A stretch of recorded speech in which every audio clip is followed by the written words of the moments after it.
Bonjour tout le monde. Ouais. Pour commencer, j'aimerais ça qu'on puisse donner une bonne main d'applaudissement à l'équipe de louanges qui nous a conduits dans l'adoration. Oui, mais votre joie est contagieuse. Alors, oui, ça paraît que vous aimez le Seigneur, que vous voulez louer le Seigneur. Et j'aimerais souligner aussi vraiment la grâce de Dieu envers chacun de nous. Car ça m'a fait réaliser à quel point que malgré que les millénaires ont passé, on est toujours encore pécheurs, hein? Le même péché qu'Adam et Ève. C'est la femme que tu as mis à mes côtés qui m'a donné les mauvaises feuilles.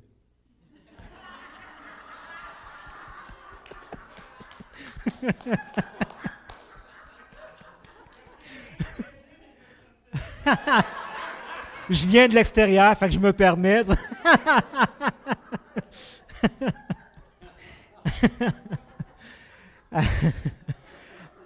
Alors, pour ceux qui ne me connaissent pas, je suis Éric Leblanc, je suis le pasteur de l'Église baptiste à Cowansville, faisant du même partie, là, du même réseau d'églises qui ont été autrefois implantées par l'Église mère Le Flambeau à Granby. Je suis aussi le coordonnateur régional qui remplace Jean-Pierre Gagné, qui peut-être certains d'entre vous le connaissez déjà. À part ça, quoi dire, j'ai une belle petite famille, une épouse évidemment, avec 3 enfants qui sont rendus maintenant. Mon plus vieux est rendu à l'âge adulte, là, ma plus vieille va avoir 15 ans bientôt. Alors, de voir des petits-enfants, là, c'était drôle. Il me semble que ça fait longtemps. Oui, c'est ça, mais ça vieillit vite. Ça. Quand tu as des jeunes enfants, tu ne le crois pas vraiment. Mais quand ça vieillit, à un moment donné, tu vois, ouais, c'est vrai que ça passe vite. Puis il y a des affaires, oui, que je m'ennuie quand ils étaient tout petits. Puis il y a d'autres affaires que je ne m'ennuie pas du tout. Mais ça fait partie de la vie. Encore une fois, on voit vraiment la sagesse de Dieu, de la façon dont il a créé la vie. Hein. Quand on est jeune, on a plein d'énergie, on a aussi de la patience. Quand on est plus vieux, on n'est plus rendu là. On est content d'être grands-parents. Puis oui, on les gâte, on les bourre de bonbons, puis après ça, on les redonne aux parents. Puis tout.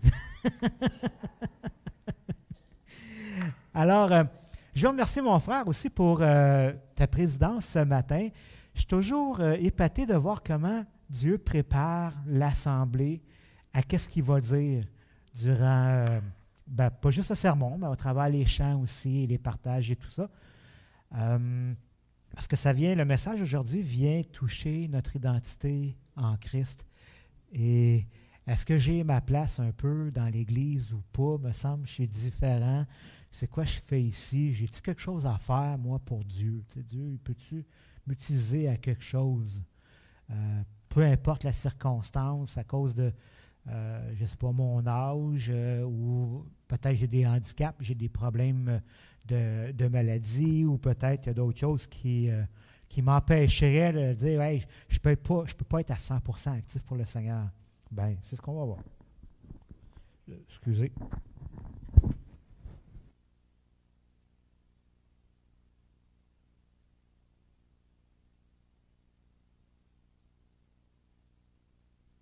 OK. Bon, on y retourne. Alors, je commence avec cette petite illustration que j'ai trouvée sur le net. La source, l'auteur, c'est Stephen Shankling, du livre qui s'intitule « Le livre des pères ». Et voici ce que ça dit. Il dit que, enfant, Chiun Sugihara, et j'espère que je n'ai pas massacré son nom, rêvait de devenir ambassadeur du Japon en Russie. Et dans les années 1930, en tant qu'ambassadeur en Lituanie, son rêve était vraiment sur le point de se réaliser. Mais quelque chose est arrivé. Un matin, il y a une foule immense qui s'est rassemblée devant sa maison, lui demandant de l'aide pour obtenir des visas japonais qui leur permettraient, enfin c'était des Juifs, que j'ai oublié de dire ça, et il demandait des visas qui leur permettraient de fuir au Japon et de fuir la Gestapo allemande. Et à 3 reprises, Sugihara a télégraphié à Tokyo pour obtenir l'autorisation de donner ces fameux visas. Et à 3 reprises, il a été refusé. Et la chose, c'est que Sugihara était un chrétien engagé. Curieux pour un Japonais à cette époque, mais oui. Et il devait choisir en fait entre son rêve de toute sa vie ou la vie de la foule. Et c'est là qu'il a pris une décision. Il a pris la décision de désobéir à son gouvernement. Et pendant les 28 jours qui ont suivi, il a écrit à la main plein de visas pour plein de gens. Il dormait à peine, il mangeait à peine. Et même quand il a été rappelé, pas au Japon, mais à Berlin, il est parti, et même le temps qu'il était encore dans le train, quand le train démarrait, il était encore en train d'écrire. Et par la fenêtre, il donnait ses visas aux gens qui couraient à côté du train. En fin de compte, il a sauvé la vie d'environ 6000 personnes. Et après son retour au Japon, Sugihara a passé sa vie à vendre des ampoules électriques. Quand l'histoire a finalement été racontée, les journalistes sont allés voir son fils et ils lui ont demandé, est-ce que ton père a regretté sa décision, son choix qu'il a fait? Et voici ce qu'il a dit. Il a dit, la vie de mon père était épanouie. Quand Dieu avait besoin qu'il fasse la bonne chose, il était disponible pour le faire. Aujourd'hui, on va parler de la doctrine de la réconciliation et de notre rôle d'ambassadeur qui s'y rattache. Alors, le passage qu'on va utiliser aujourd'hui, qu'on va observer ce matin, va présenter en fait 3 magnifiques, belles vérités sur la doctrine de la réconciliation. Et la première de ces vérités, c'est le changement. Christ nous a revêtus d'une nouvelle identité. Alors, j'aimerais vous inviter à ouvrir vos Bibles avec moi, ou sinon vous pouvez suivre à l'écran aussi. C'est dans 1 Corinthiens au chapitre 5, puis on va commencer au verset 16 et 17. Donc, 1 Corinthiens, chapitre 5, versets 16 et 17. Alors, je dis bonjour aussi à ceux qui nous suivent en ligne. 1 Corinthiens 5. Ben voyons donc. J'ai pas le bon. Ah, wow! Hein? C'est le fun, hein? J'ai pas le bon chapitre. OK, à ce moment-là, ben là, je ne le ferai pas, mais si quelqu'un a son téléphone pour faire une recherche, c'est quand même versets 16 et 17. Parce que ça commence ainsi, dès maintenant, nous ne connaissons plus personne selon la chair. Alors, essayez de trouver ça, s'il vous plaît. Je m'excuse pour ceux qui nous suivent, mais une petite erreur s'est glissée dans mes notes. C'est 2 Corinthiens. Bon, voilà, je vois le. Merci beaucoup. Là, ils vont dire, il est pasteur, lui. Hein? C'est où c'est qu'il amène son troupeau à Cowansville? Ah oui, c'est ça. Merci, mon frère. Ben, je l'ai dit, on est tous encore pécheurs. Hein? OK, donc 2 Corinthiens, chapitre 5, versets 16 et 17, qui dit « Ainsi, dès maintenant, nous ne connaissons plus personne selon la chair. Et si nous avons connu Christ selon la chair, maintenant, nous ne le connaissons plus de cette manière. Si quelqu'un est en Christ, il est une nouvelle créature. Les choses anciennes sont passées, voici, toutes choses sont devenues nouvelles. » Vous savez, dans la société, on regarde les gens, on les catégorise, on les classe, selon les préjugés, les stéréotypes qu'on peut avoir, les stéréotypes culturels, les stéréotypes sociaux. D'ailleurs, si je prends par exemple, on va regarder un homme qui est sur la rue vêtu avec un vieux vêtement sale, on va dire « Hey, cet homme-là, c'est un sans-abri ». Ou on va regarder une personne âgée qui est assise seule sur un banc dans le centre commercial, tout de suite, on va y donner une étiquette. Ou on va dire hey, cet homme-là, c'est un homme d'affaires, c'est un chef d'entreprise, c'est un homme qui a gagné sa vie. Ou la contrepartie, on va dire qu'une femme qui est restée à la maison pour élever ses enfants a manqué sa chance de faire carrière. Ou encore, on va regarder une personne d'une autre ethnie, une personne de couleur, et tout de suite, une étiquette va être apposée, dépendamment de l'ethnie, dans laquelle il vient. Si on dit que c'est un Arabe, on va dire quoi? Dites-le pas. Dites-le pas. Si on dit que c'est une personne, un Africain, on va dire quoi? Si on dit que c'est un Japonais, on va dire quoi? Si on dit que si on serait des Américains, qu'est-ce qu'on dirait des Québécois? Ils vivent encore dans les igloos. Probablement. Oui, effectivement. Mais bon. Alors, le monde fonctionne comme ça. On appose des étiquettes. D'ailleurs, je pense qu'aujourd'hui, en 2024, tout vraiment est plus étiqueté que jamais. Faites juste penser, aussitôt qu'un enfant est un petit peu là, agité, sûrement c'est un TDAH, ou c'est ci, ou c'est ça, ou c'est ça. Je me semble dans mon temps, c'était juste un petit gars qui avait besoin de bouger. Mais bon, c'est comme ça. Le monde fonctionne avec des étiquettes.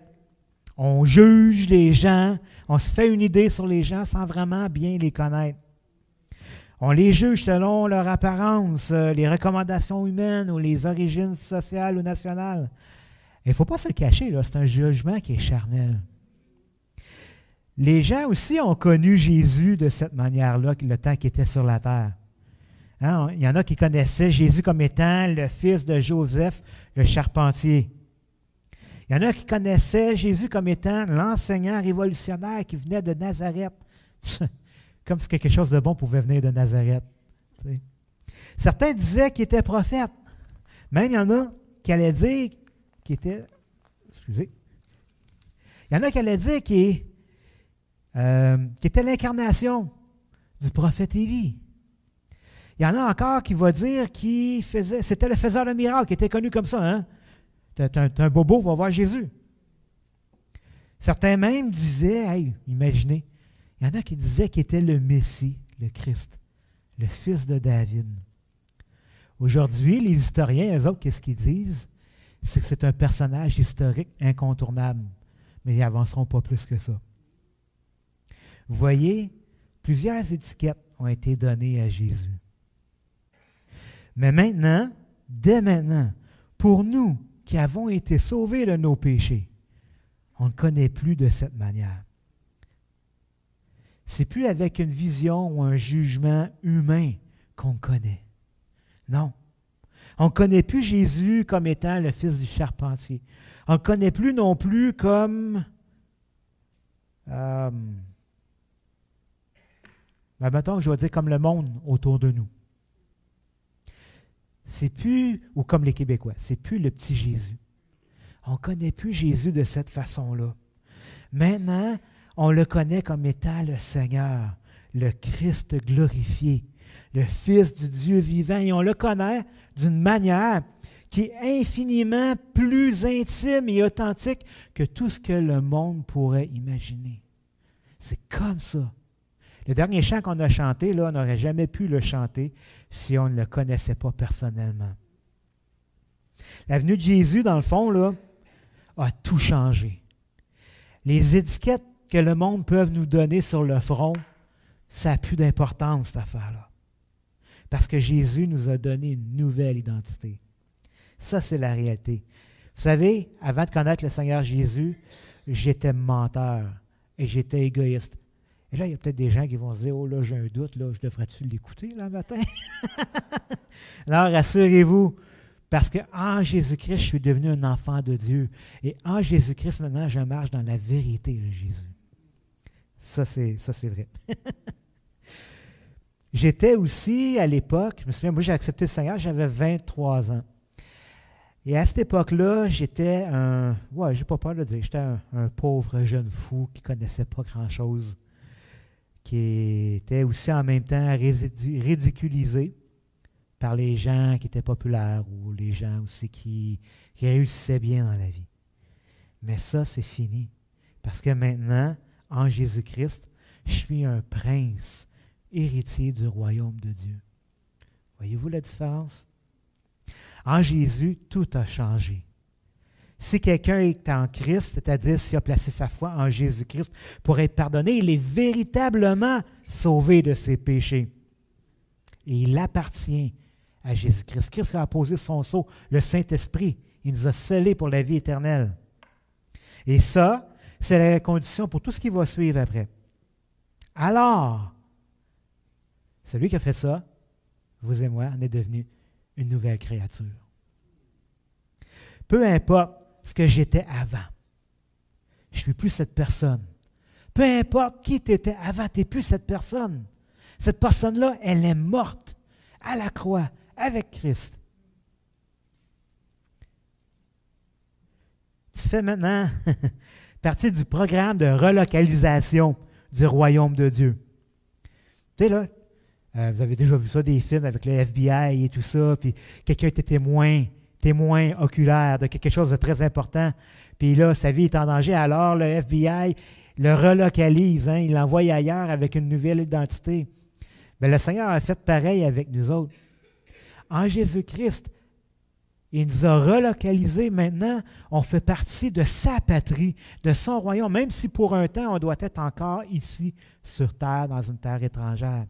Et il nous a donné de revêtir une nouvelle identité. Il nous a donné de porter son nom. Ouf! Ça, c'est énorme. Il nous a donné de porter son nom. Tu n'es plus pareil, tu n'es plus la même personne. Et en Jésus, tu as reçu une nouvelle vie et une nouvelle identité. Et c'est dans ce sens-là que toutes choses sont devenues nouvelles. Alors, quand je te regarde, je ne te vois pas pareil comme le monde te voit. Mais tu es mon frère, tu es ma sœur, parce que tu fais partie de ma famille, qui est la famille de Dieu. Et ça, c'est quelque chose que je me plais à dire. Quand je me promène des fois dans les églises, peu importe où on va, oui, c'est vrai, chaque église a sa couleur propre, et c'est correct, ça.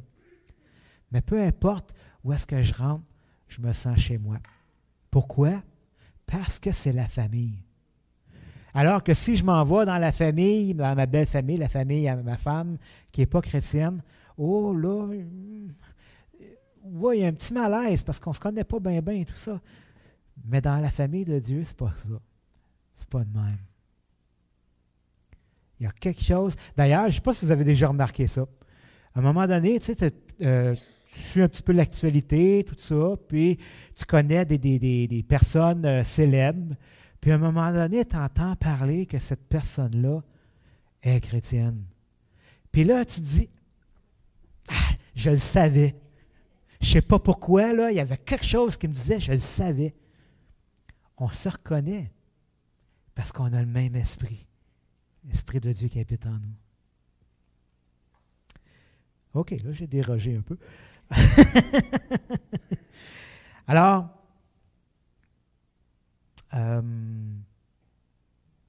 oui, c'est ça. Donc, on n'est plus maintenant des pécheurs déchus, mais on a revêtu l'identité de Christ.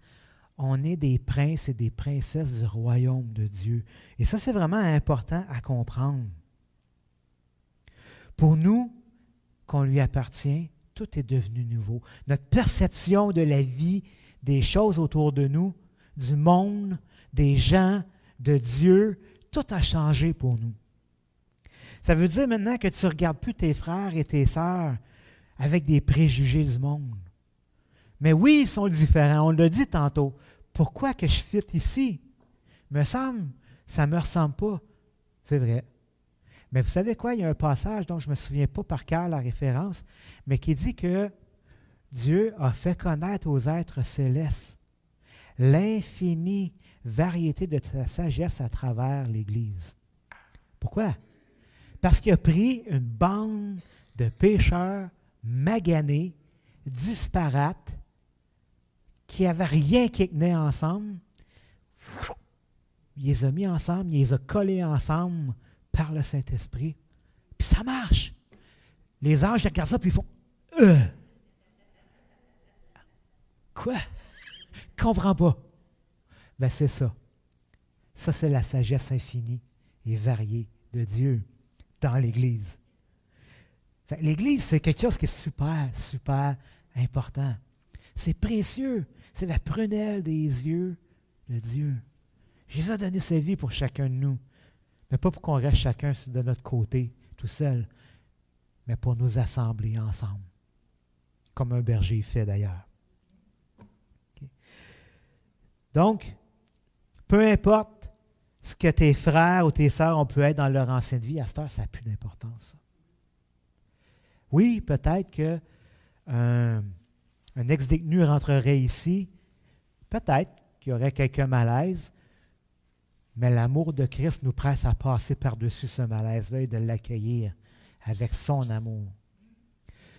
Si Christ a accueilli Zachée, qui était comme Matthieu, un collecteur d'impôts, mais plus que ça, lui, il était le chef des collecteurs d'impôts à Jéricho. Puis Jésus il a dit, « Hey, descends de l'arbre aujourd'hui, il faut que j'aille chez toi. » C'était prévu, c'était dans mon agenda. Il faut que j'aille chez toi.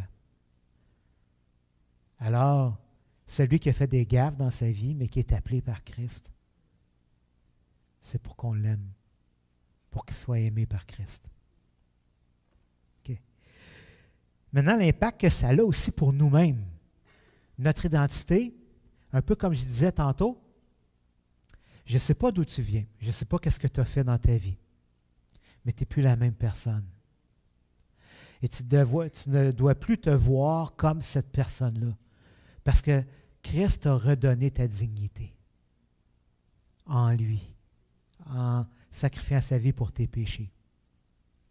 Qu'est-ce que ça veut dire, ça? Ça veut dire que je l'image comme ça.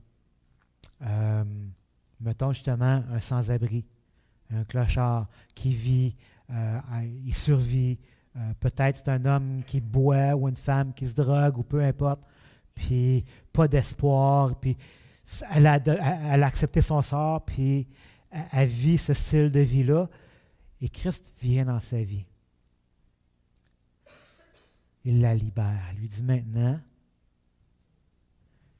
tu es quelqu'un de précieux pour moi. Imaginez que ce serait un haut dignitaire, peut-être, je ne sais pas moi, le premier ministre, par exemple, qui viendrait puis prendrait ce jeune homme-là ou cette jeune femme-là, puis il l'adopterait dans sa famille. Est-ce que cette personne-là, maintenant, qui fait partie de la famille du premier ministre du Canada, devrait continuer à se comporter comme un sans-abri qui vit dans le fond d'une ruelle? Non, hein? Ça serait pas, ça ne matcherait pas avec qui elle est devenue. Elle devrait apprendre à adopter une nouvelle façon de vivre qui est adéquate à sa position. Bien, c'est pareil pour nous, frères et sœurs. Si le Seigneur Jésus nous a laissés encore ici sur la terre, c'est pour nous enseigner et nous apprendre et nous préparer à régner avec lui. Alors maintenant, si quelqu'un te dit « Hey, t'es con, t'es conne » ou « T'es pas bon, t'es stupide » ou « C'est ça », ne le croyez plus. Non, car maintenant, vous êtes un enfant de Dieu, un héritier, une héritière du royaume des cieux. Un prince, une princesse du royaume de Dieu. Ne l'oubliez jamais. Okay. Donc, ça nous amène maintenant à notre deuxième vérité sur la... voyons, allez, je cherche mes mots un matin.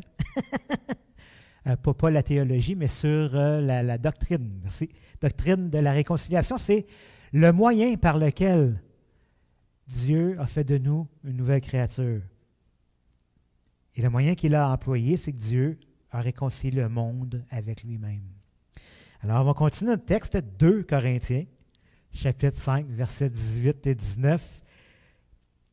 Et tout cela, vient de Dieu, qui nous a réconciliés avec lui par Christ et qui nous a donné le ministère de la réconciliation.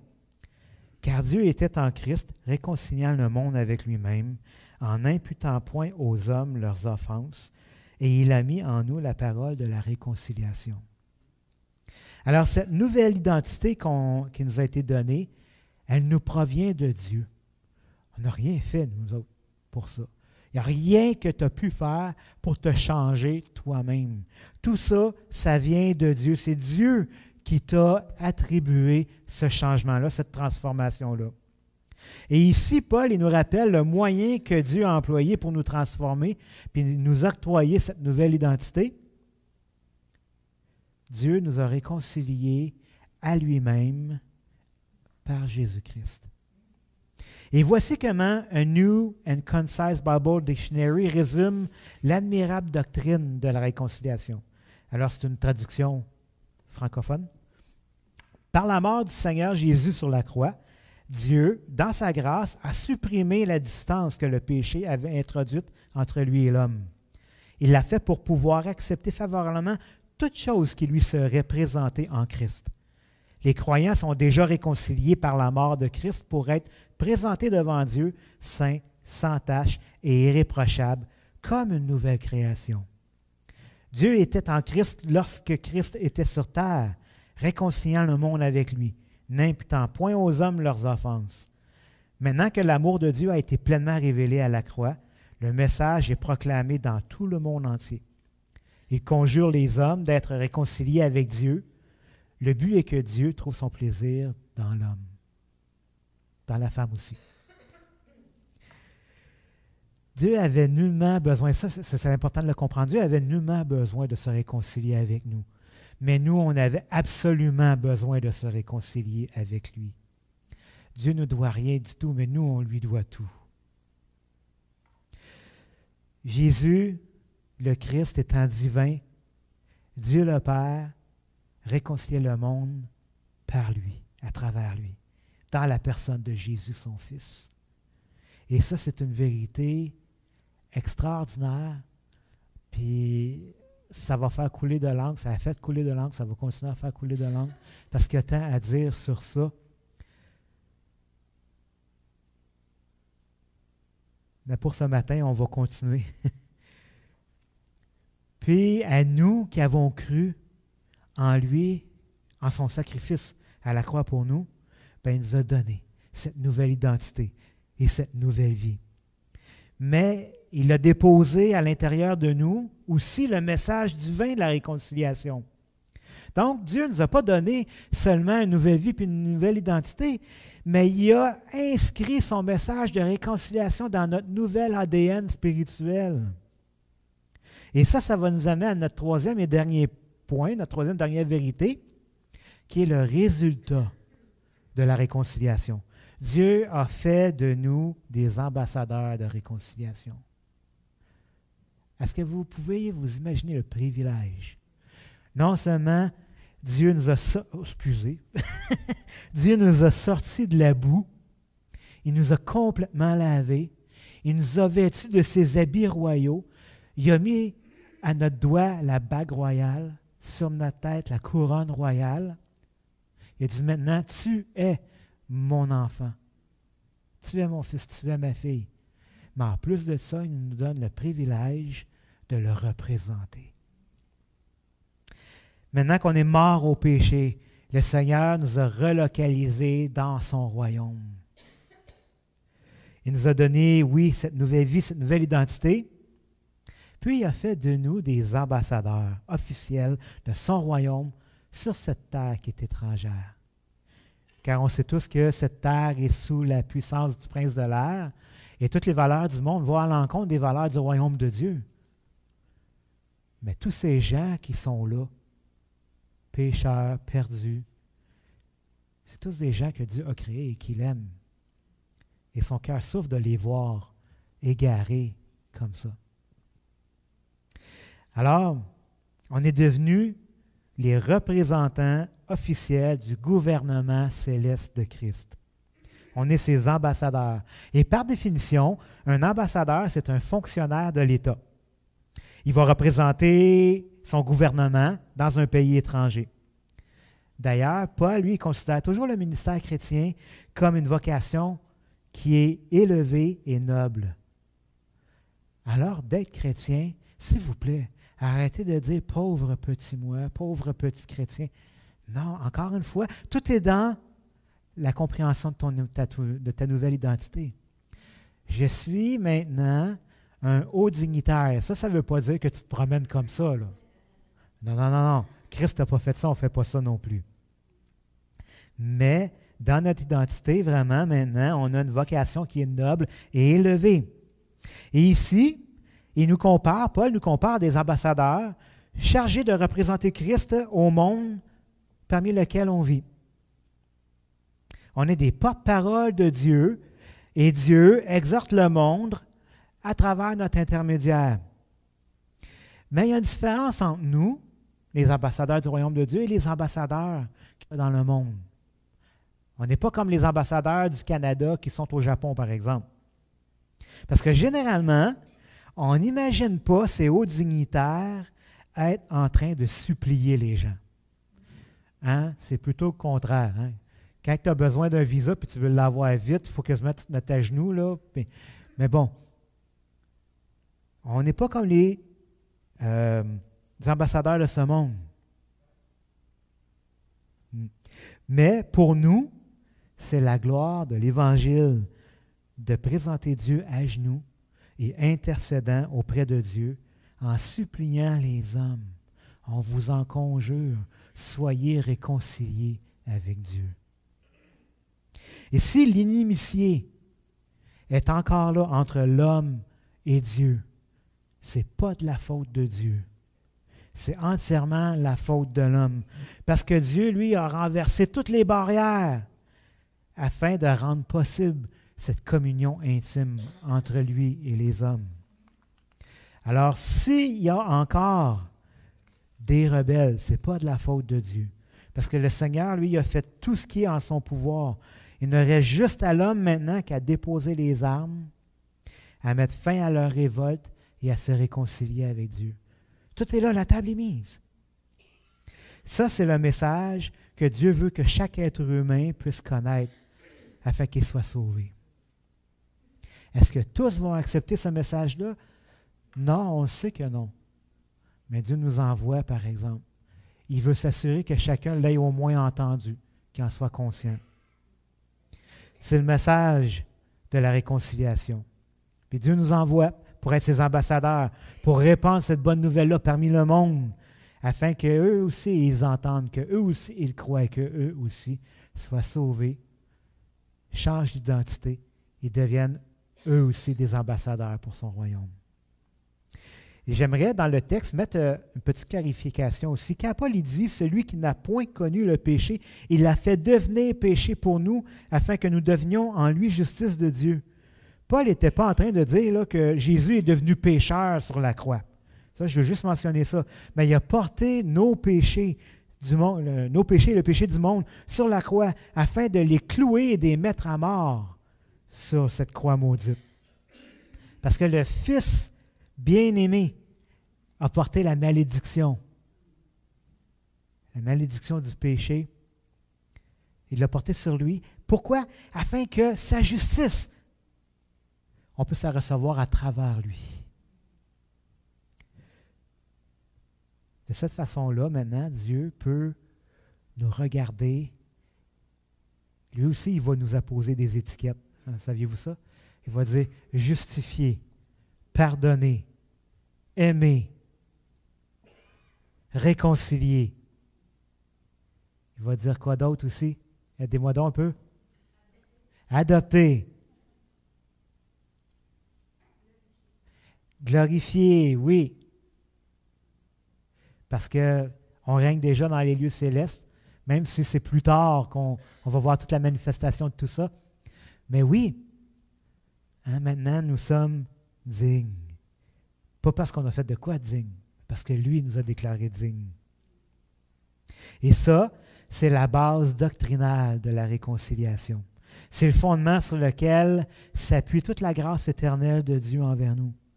Et c'est aussi le moyen par lequel Dieu a rendu la réconciliation possible. Tout ça en Christ à la croix. Frères et sœurs, ne vous éloignez jamais de la croix. C'est facile dans la vie chrétienne, à un moment donné, de s'intéresser à plein d'autres doctrines qui sont peut-être secondaires, puis à perdre le focus de vue. Toutes les bénédictions spirituelles, toute la richesse qui nous a été donnée en Christ se trouve à la croix. Restez toujours là. Frères et sœurs, cette bonne nouvelle est si grande, elle est si merveilleuse et si extraordinaire qu'on ne peut pas garder ça pour nous. On ne peut pas. Ça serait égoïste. Il faut la partager. Cette nouvelle vie, cette nouvelle identité que Dieu nous a donnée, elle aussi n'est pas juste pour nous-mêmes. Ah oui, c'est super le fun, c'est un merveilleux cadeau et je rends grâce à Dieu à tous les jours pour ça. Mais ce n'est pas juste pour nous-mêmes. Elle va montrer au monde qu'est-ce que ça veut dire. Va leur montrer à quoi ça ressemble. Prie avec les gens. Montre-leur ta joie. Car oui, le fruit du Saint-Esprit, c'est quoi? C'est l'amour, la paix, la joie, la patience, la maîtrise de soi. J'en oublie-tu? La bonté, oui. Alors tout ça, montrez-le au monde. Montrez-le. Alors il faut le partager. En Jésus-Christ, on est devenus ses ambassadeurs. On est les porteurs d'étendards. Tu sais, un peu comme dans les Jeux olympiques, hein, il y a, vraiment avec le drapeau et tout ça, ben nous, on porte le drapeau de Christ. D'autres textes disent qu'on est le parfum de Christ. Parfum de vie pour certains, parfum de mort pour d'autres. C'est correct. C'est correct, c'est pas à nous à décider. Puis, Dieu nous appelle ses témoins. Et un témoin, ça fait quoi? Ça témoigne. Mais en même temps, tu ne peux pas dire « Ah, moi, je ne suis pas un témoin. » Non, non. Tu es témoin de ce que Christ a fait dans ta vie, premièrement. Alors, c'est dans ta nature. Tu es un témoin. Tu peux être un bon ou un mauvais témoin, mais tu es quand même un témoin. Alors, oui, s'il vous plaît, sois un bon témoin. Alors, on est officiellement appointé par le Seigneur pour le représenter et représenter son royaume et son message dans ce monde. Vous savez, ce n'est pas une option, c'est une fonction. On ne peut pas passer à côté. Et cette fonction-là, évidemment, oui, c'est avec la parole, mais c'est surtout aussi avec les gestes. Vous savez que dans le Nouveau Testament, si tu regardes un peu, là, il parle d'évangélisation, hein? Mais il semble principalement parler d'évangélisation dans le cadre de l'équipe de Paul, dans le cadre de missionnaires ou d'évangélistes qui ont reçu quelque chose de particulier de Dieu.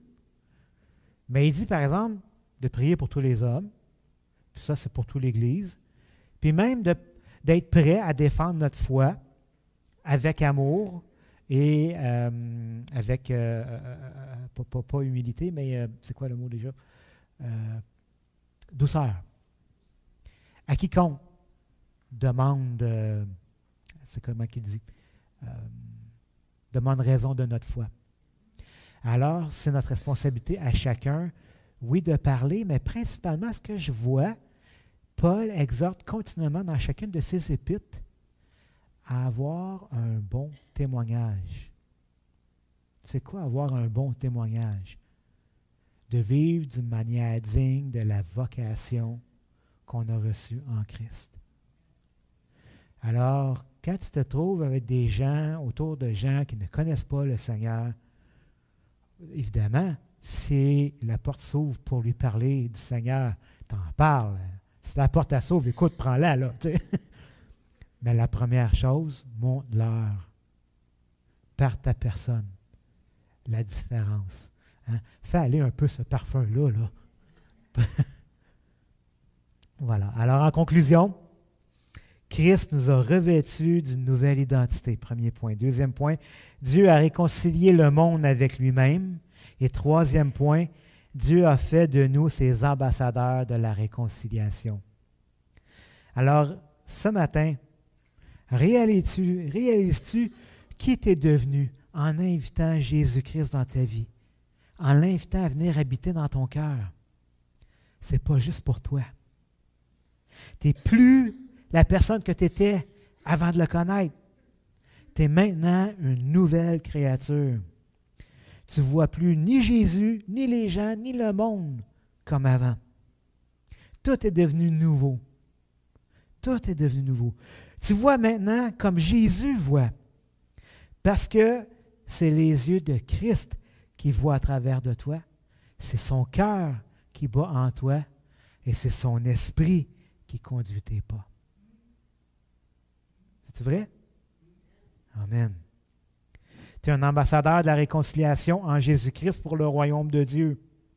Alors ma question, c'est vers qui le Seigneur t'envoie-t-il pour le représenter comme étant son ambassadeur? Ou encore, à qui vas-tu présenter Jésus-Christ le Seigneur et le Sauveur du monde? Ou de manière plus personnelle, autour de toi, qui a besoin, un besoin profond, de connaître l'amour que Dieu a pour lui? Comme Zachée, qui avait besoin de connaître que Jésus l'aimait. Tu sais, vous savez, quand que Jésus est entré dans la maison à Zachée, on n'a aucune information sur l'échange, sur la discussion qu'il y a eu. Mais juste le fait que cet homme-là, qui était rejeté de tous, a été accepté par la personne la plus importante du monde. Ça a tout changé sa vie, ça a tout bouleversé sa vie. On le voit tout de suite quand il a ouvert ses coffres, puis il a dit « Hey, je suis prêt à donner, c'est quoi déjà, c'était-tu 10 fois, 4 fois ou quadruple de tout ce que j'ai pu donner aux gens puis que j'ai volé. » Hey, s'il n'y avait pas quelque chose qui a changé dans le cœur de cet homme-là, c'est quoi d'abord? Et tout ça parce que Jésus l'a aimé, l'a accepté. Voilà. Peut-être tu vas me dire, ouais, mais écoute, Éric, je veux bien annoncer l'Évangile, là, mais je ne sais pas vers qui aller. Hey, tu sais quoi? Bienvenue dans le club. Bienvenue dans le club. Je ne sais pas plus que vous. Mais savez-vous ce que je fais? Je prie. Et je vais être honnête, je ne le fais pas à tous les jours, mais je peux vous dire, par exemple, que quand que je le fais, que je demande au Seigneur de me donner des opportunités, il les met sur mon chemin. Il les met.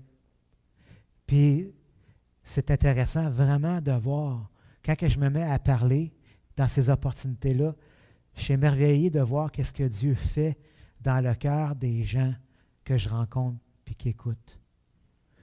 C'est drôle, hein? Ils sont plus ouverts que ce que je pensais. Encore une fois, l'idée de l'étiquette et des préjugés.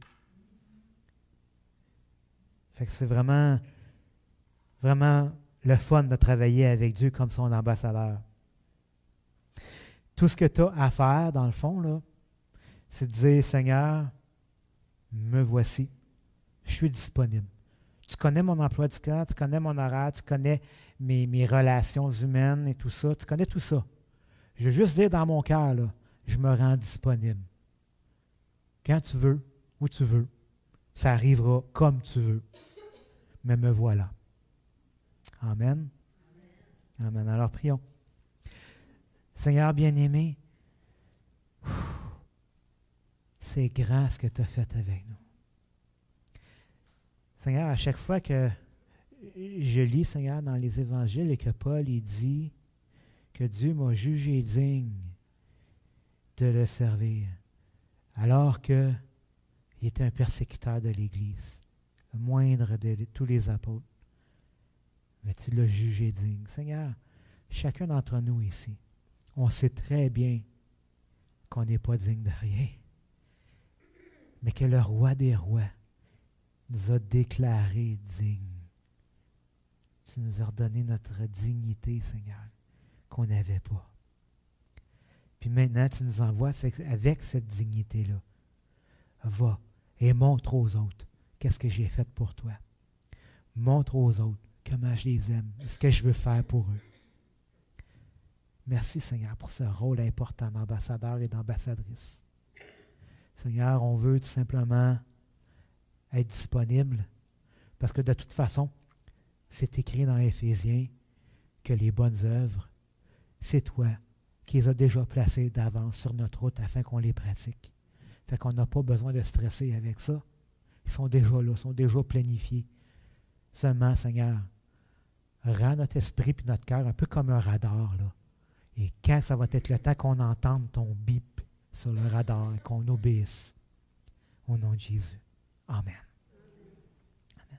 Merci beaucoup.